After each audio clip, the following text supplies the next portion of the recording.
साथियों, मैं डॉक्टर प्रभा शर्मा, सह आचार्य भूगोल, राजकीय कला महाविद्यालय कोटा। आज आपको बीए पार्ट सेकंड का राजस्थान का भूगोल आप एक टॉपिक पढ़ाऊंगी, जिसमें अपन पढ़ेंगे राजस्थान में राष्ट्रीय उद्यान व वन्य जीव अभ्यारण्य, national parks and wild life sanctuaries. अब अपन देखें कि राजस्थान के अंदर इतनी विषम जलवायु पाई जाती है, उसके बावजूद यहाँ पर वन्य जीवों की दृष्टि से जो राज्य है अपना राजस्थान, वो समृद्ध है। राज्य वन्य जीवों की दृष्टि से समृद्ध है। फिर अपन देखें कि यहाँ पर भौगोलिक और प्राकृतिक विविधता पाई जाती है और उनके ऊपर वन्य प्राणी, बहुत से वन्य प्राणी और उन वन और पर्वतों में पाए जाते हैं। और यहाँ पर बहुत सारे जो प्रवासी और अप्रवासी पक्षी जो आते हैं और विचरण करते हैं यहाँ के झीलों में, यहाँ की नदियों में, यहाँ की घाटियों में, यहाँ के तालाब और दलदल में।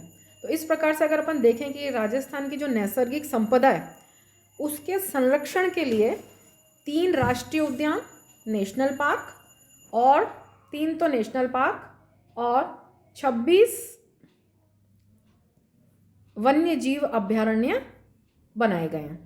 अब मैं सबसे पहले आपको ये अंतर बताऊं कि नेशनल पार्क और वन्य जीव अभ्यारण्य में क्या अंतर होता है। तो सबसे पहले मैं आपको बताऊं, ये देखिए, ये चार्ट मैंने आपको बताया समझाने के लिए कि जो वन्य जीव अभ्यारण्य और जो राष्ट्रीय उद्यान है ना, नेशनल पार्क राष्ट्रीय उद्यान और वन्य जीव अभ्यारण्य वाइल्ड लाइफ सेंचुरीज, ठीक है, दोनों जो बने हैं वो वन्य जीवों के संरक्षण के लिए बने। दोनों का जो बने गए हैं सरकार के द्वारा, वो वन्य जीवों के संरक्षण के लिए बनाए गए। अब जो राष्ट्रीय उद्यान है, ऐसा समझ लो कि राष्ट्रीय उद्यान एक बड़ा है और वन्य जीव अभ्यारण्य उससे छोटा। तो जो चीज़ बड़ी है तो उसके अंदर क्या होंगे, कठोर नियम होंगे। तो जो राष्ट्रीय उद्यान है उसके अंदर जो नियम है वो कठोर हैं। और दूसरी तरफ अपन देखें कि जो वन्य जीव अभ्यारण्य सेंचुरीज हैं उनमें थोड़े नियम जो हैं वो शिथिल हैं, या यूँ कह सकते हैं कि कम कठोर हैं। दूसरा जो अंतर है कि यहाँ पर जो है नेशनल पार्क के अंदर जो पशुचारण है वो बिल्कुल निषिद्ध है, मतलब बिल्कुल भी पशुचारण नहीं कर सकते।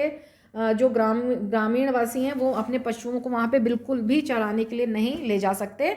लेकिन दूसरी तरफ अगर अपन देखें कि जो अभ्यारण्य उनमें एक निश्चित समय और एक निश्चित स्थान पर, ठीक है, एक निश्चित समय और एक निश्चित स्थान पर वन्य इनको जानवरों को चराया जा सकता है या वहाँ पे वो चराने ले जा सकते हैं, लेकिन उसका एक निश्चित नियम और एक निश्चित समय, ठीक है। तीसरा जो अंतर है दोनों के अंदर नेशनल पार्क में, वो देखिए नंबर 3 है, मानवीय क्रियाकलाप निषिद्ध है। यहाँ पे कोई भी ह्यूमन एक्टिविटी नहीं होगी, मतलब कोई सेटलमेंट नहीं, सेटल मतलब कोई अधिवास नहीं है ना, मानव का वहाँ कोई घर नहीं बना सकते।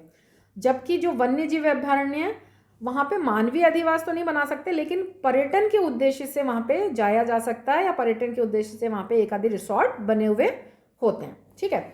अब जो चौथा मुख्य अंतर है कि जो राष्ट्रीय उद्यान है, नेशनल जो पार्क है, वो अधिक सुरक्षित क्षेत्र होता है, ठीक है। मैंने आपको पहले भी बताया कि जो नेशनल पार्क है उसके नियम कठोर हैं, अधिक सुरक्षित है, और जो वन्य जीव अभ्यारण्य है वो थोड़े से उसके नियम शिथिल हैं, ठीक है। फिर अभ्यारण्य के अंदर सुरक्षा थोड़ी कम होती है, यह चौथा अंतर हुआ। पांचवा है कि अगर किसी की भूमि या खेत, अगर राष्ट्रीय उद्यान जैसे बन रहा है कि किसी वो राष्ट्रीय उद्यान उसको कन्वर्ट करना है, उसके अंदर अगर वहाँ पर किसी जिसकी भी ज़मीन या भूमि होती है, अगर वो राष्ट्रीय उद्यान के अंतर्गत आ रही है तो वो सरकार उसको या तो उस जगह का मुआवजा दे देती है या उसको कहीं और ज़मीन दे देती है। तो वो ज़मीन उस व्यक्ति की नहीं रहती, वो सरकार में चली जाती है, सरकार की हो जाती है ना। सरकार उसको क्या करती है, उस ज़मीन के बदले कहीं और ज़मीन दे देती है या फिर उसकी जगह क्या दे देती है, उसको मुआवजा दे देती है। लेकिन अभ्यारण्य के अंदर, अभ्यारण्य में क्या होता है कि वो ज़मीन जिस व्यक्ति की है उसी की रहती है ना, लेकिन बस उसको थोड़े से जो सरकारी नियम है वो उसको पालन करने होते हैं, उन सरकारी नियमों को मानना पड़ता है। छठा जो अंतर है नेशनल पार्क और सेंचुरीज में, मतलब उद्यान और अभ्यारण्य में, कि तो उद्यान होते हैं नेशनल पार्क, उनमें जो ग्रामवासी हैं वो लकड़ियां नहीं बीन सकते हैं, ठीक है, कोई भी क्रियाकलाप वहाँ पे नहीं कर सकते। जैसे कि मैंने पहले भी बताया कि नेशनल पार्क में नियम कठोर हैं, सेंचुरी के अंदर नियम थोड़े शिथिल हैं। तो अगर अपन अभ्यारण्य में देखें, सेंचुरी में देखें, तो जो गांव के लोग हैं वो ईंधन के लिए लकड़ियां बीन सकते हैं, मतलब वहाँ से उठा सकते हैं। जैसे ज़मीन पे पड़ी हुई जो लकड़ियां, नियमों के साथ, जो भी सरकार के नियम हैं उन नियमों को पालन करते हुए जो ज़मीन पे पड़ी हुई लकड़ियां उनको उठा सकते हैं। जबकि नेशनल पार्क में लकड़ियां नहीं उठा सकते, नहीं बीन सकते, कोई भी क्रियाकलाप वहाँ पे वर्जित है, मतलब नहीं किया जा सकता। ये तो हुआ छठा अंतर। अब उसके बाद अपन सातवां देखें कि जो राष्ट्रीय उद्यान है, नेशनल पार्क जो है, उसको डाउनग्रेड नहीं किया जा सकता, मतलब किसी राष्ट्रीय उद्यान को अभ्यारण्य में नहीं बदला जा सकता। इसका क्या मतलब हुआ कि ऊंची चीज़ है तो उसको नीचे नहीं ला सकते, है ना, उसका डाउनग्रेड नहीं कर सकते, लेकिन जो नीची है उसको अपग्रेड कर सकते हैं। अभ्यारण्य को क्या कर सकते हैं, राष्ट्रीय उद्यान में कन्वर्ट कर सकते हैं। और ऐसे बहुत सारे कन्वर्ट हुए हैं जो अभी अपन आगे पढ़ेंगे जब मैं बताऊंगी कि वन्य जीव अभ्यारण्य को राष्ट्रीय उद्यान में अपग्रेड किया जा सकता है। मतलब जो छोटा है उसका तो वो तो अपग्रेड हो जाएगा, लेकिन जो पहले से ही बड़ा है वो डाउनग्रेड नहीं होगा। ऐसा नहीं है कि कोई राष्ट्रीय उद्यान है कि बाद में उसको अभ्यारण्य में कन्वर्ट कर दो। तो ये अंतर हुआ सातवां। अब अपन देखें कि आठवें कि जो उद्यान है, मतलब जो पार्क है, उसमें किसी पर्टिकुलर प्रजाति के लिए नहीं होता कि उसमें सारे जीव जंतु, सारे जानवर, सारे पशु पक्षी पाए जाते हैं, लेकिन जो ये है अभ्यारण्य, वो किसी पर्टिकुलर प्रजाति के लिए भी हो सकता है। तो ये तो हुआ नेशनल पार्क और वाइल्ड लाइफ सेंचुरीज में अंतर। अब अपन आते हैं राजस्थान के अंदर नेशनल पार्क के अंदर। मैं आज आपको नेशनल पार्क पढ़ाऊंगी। तो सबसे पहले अपन देखें कि 1972 में, 1972 में भारत सरकार ने वन्य जीव अधिनियम पारित किया और राजस्थान राज्य में ये 1973 में लागू हुआ। तो अब देखें कि अपन राज्य में इनके संरक्षण के लिए 3 तो राष्ट्रीय उद्यान है और 26 अभ्यारण्य। 3 राष्ट्रीय उद्यान है, मतलब नेशनल पार्क है, और 26 अभ्यारण्य। अब जो कौन कौन से नेशनल पार्क हैं वो अपन इधर देखते हैं। सबसे पहला है रणथंभौर राष्ट्रीय उद्यान, है ना, रणथंभौर नेशनल पार्क नंबर 1। दूसरा है रणथंभौर है, आपको पता होगा, सवाई माधोपुर में, सवाई माधोपुर में रणथंभौर नेशनल पार्क। दूसरा है केवलादेव राष्ट्रीय उद्यान, ये है भरतपुर में। और तीसरा है मुकुंदरा हिल्स राष्ट्रीय उद्यान, ये अपने कोटा और झालावाड़ में स्थित है। अब अपन सबसे पहले नंबर वाइज एक एक करके पढ़ते हैं। सबसे पहले अपन पढ़ेंगे रणथंभौर राष्ट्रीय उद्यान, Ranthambore national park, Ranthambore national park, मैं शॉर्ट में लिख देती हूँ, रणथंभौर नेशनल पार्क। अब सबसे पहले देखें कि ये कहाँ स्थित है। अभी मैंने आपको बताया ये सवाई माधोपुर में स्थित है। ये राज्य का पहला नेशनल पार्क है, राज्य का पहला नेशनल पार्क है और सबसे बड़ा किस हिसाब से, एरिया के हिसाब से। फिर ये कब बना था, इससे पहले मैं बता दूं, ये नेशनल, अभी जैसे मैंने आपको नेशनल पार्क और सेंचुरीज में अंतर बताया कि जो सेंचुरी है वो नेशनल पार्क में कन्वर्ट हो सकती है, मतलब जो नीचे वाली चीज़ है उसका अपग्रेडेशन हो सकता है। तो जो रणथंभौर था ये 1955 में अभ्यारण्य था, मतलब सेंचुरी थी, और 1980 में जाके इसको केस में कन्वर्ट किया गया नेशनल पार्क, मतलब इसका अपग्रेडेशन हुआ है कि 1955 में तो ये क्या था, अभ्यारण्य था, सेंचुरी थी, और 1980 में इसको बनाया गया राष्ट्रीय उद्यान। अब जैसा कि इसमें बताया कि ये सबसे बड़ा एरिया है, तो इसका क्षेत्रफल है 1334 स्क्वायर किलोमीटर, 1334 वर्ग किलोमीटर। अब इसकी जो सबसे इम्पॉर्टेंट बात है वो ये किसके लिए प्रसिद्ध है, यहाँ पे बाघ परियोजना है, टाइगर प्रोजेक्ट है। अब 3 टाइगर प्रोजेक्ट हैं अपने राज्य में, वो मैं भी आपको बताऊंगी। तो ये जो रणथंभौर है ये बंगाल टाइगर्स के लिए प्रसिद्ध है बच्चों। बंगाल टाइगर्स की जनसंख्या यहाँ पे सबसे ज़्यादा पाई जाती है। और अब इसे राजीव गांधी राष्ट्रीय उद्यान भी कहते हैं, है ना, राजीव गांधी नेशनल पार्क भी कहते हैं। तो बाघ तो यहाँ पे सबसे ज़्यादा जनसंख्या, लेकिन बाघ के अलावा और क्या क्या चीज़ें यहाँ पे, तेंदुआ है, जरक है, रींछ, सियार, नीलगाय, सांभर, चीतल, हिरण, जंगली सुअर, चिंकारा, रींछ, जंगली बिल्ली, मगरमच्छ आदि भी पाए जाते हैं। तो ये तो हुए जंगली जानवर। और पक्षी भी यहाँ देखो कि यहाँ पे 270 से अधिक प्रजाति के पक्षी भी पाए जा रहे हैं, 270 से अधिक प्रजाति के यहाँ पे पक्षी भी पाए जाते हैं। अब यहाँ पे जो प्रसिद्ध जो चीज़ें हैं वो देखो, आपने सबने सुना होगा। एक तो त्रिनेत्र गणेश मंदिर, अगर आप यहाँ के आसपास के रहने वाले हैं तो आपने ज़रूर देखा होगा, यहाँ पे त्रिनेत्र गणेश मंदिर बहुत प्रसिद्ध है। और दूसरा जो पर्यटकों का आकर्षण का केंद्र है वो है जोगी महल। तो ये हुआ अपना पहला रणथंबोर नेशनल पार्क, और रणथंबोर टाइगर प्रोजेक्ट भी है। तो 3 टाइगर प्रोजेक्ट है, मैं आपको ये बता दूं। एक तो रणथंबोर हो गया कॉमन, है ना, रणथंबोर नेशनल पार्क भी है और टाइगर प्रोजेक्ट भी है। दूसरा टाइगर प्रोजेक्ट है बच्चों सरिस्का, लेकिन सरिस्का नेशनल पार्क नहीं है, राजस्थान गवर्नमेंट ने अभी नहीं किया है। सरिस्का नेशनल पार्क नहीं है, अभ्यारण्य भी है, लेकिन वो टाइगर प्रोजेक्ट है। और तीसरा टाइगर प्रोजेक्ट है अपना मुकुंदरा हिल्स, जो अभी अपन पढ़ेंगे, वो उद्यान भी है। चलो, अब दूसरा राष्ट्रीय उद्यान है, मतलब दूसरा नेशनल पार्क है केवलादेव राष्ट्रीय उद्यान। ये आपको इधर नज़र आ रहा है, केवलादेव राष्ट्रीय उद्यान। ये कहाँ पर स्थित है? ये है भरतपुर जिले में, ठीक है। अब इसकी स्थापना, अब ये भी पहले क्या था? अभ्यारण्य था। मैंने अभी आपको पहले बताया कि पहले वाला भी पहले अभ्यारण्य था, रणथंबोर भी, और बाद में नेशनल पार्क बना। और जो केवलादेव घना पक्षी अभ्यारण्य के नाम से ये पहले फेमस था। 1956 में तो क्या बना? घना पक्षी अभ्यारण्य। और 1981 में 1981 में इसे नेशनल पार्क बनाया गया, है ना, राष्ट्रीय उद्यान। और 1980 में इसे रामसर वेटलैंड एरिया या के अंदर सम्मिलित इसको किया गया, है ना। ये क्या है? 1985 में इसको क्या किया? यूनेस्को ने वर्ल्ड हेरिटेज, विश्व विरासत में सम्मिलित किया। क्यों सम्मिलित किया? यहाँ की जो बच्चों आर्द्र भूमि है उसके अंदर जैव विविधता बहुत पाई जाती है।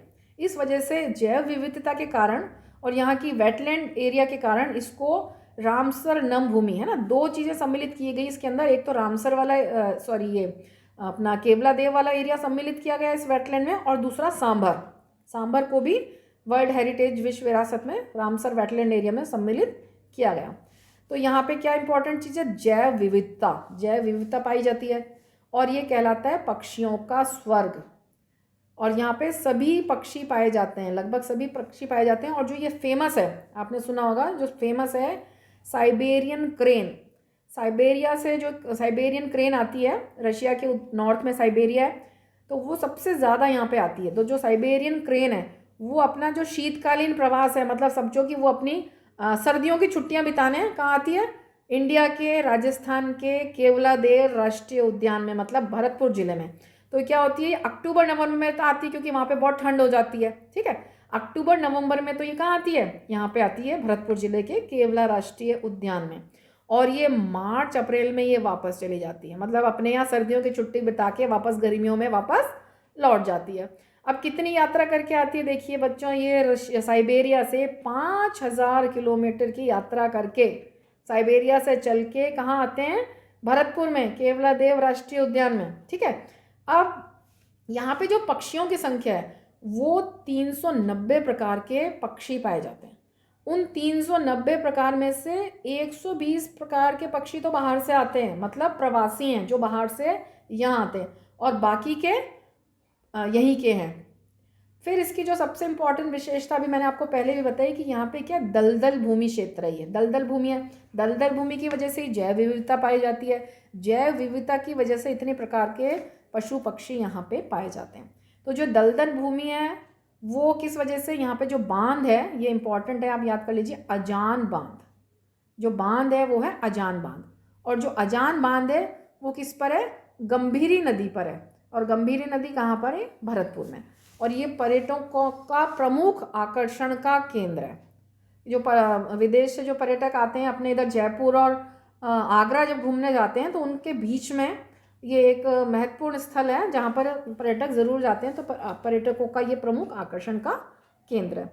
तो ये हुआ अपना दूसरा नेशनल पार्क। अब तीसरे पे अपन आते हैं। तीसरा है मुकुंदरा हिल्स राष्ट्रीय उद्यान। इधर आप देख रहे हैं लिखा हुआ मुकुंदरा हिल्स राष्ट्रीय उद्यान, ठीक है। ये राज्य का तीसरा नेशनल पार्क है। 2 अपन ने पहले पढ़ लिए, राज्य का तीसरा और सबसे नवीनतम, लेटेस्ट बना है। इसका जो पूर्व नाम था वो था दर्रा अभ्यारण्य। ये भी पहले क्या था? अभ्यारण्य में।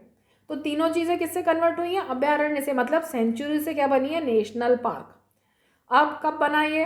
ये नेशनल पार्क बना 9 जनवरी 2012। तो ये सबसे नवीन नेशनल पार्क है अपना।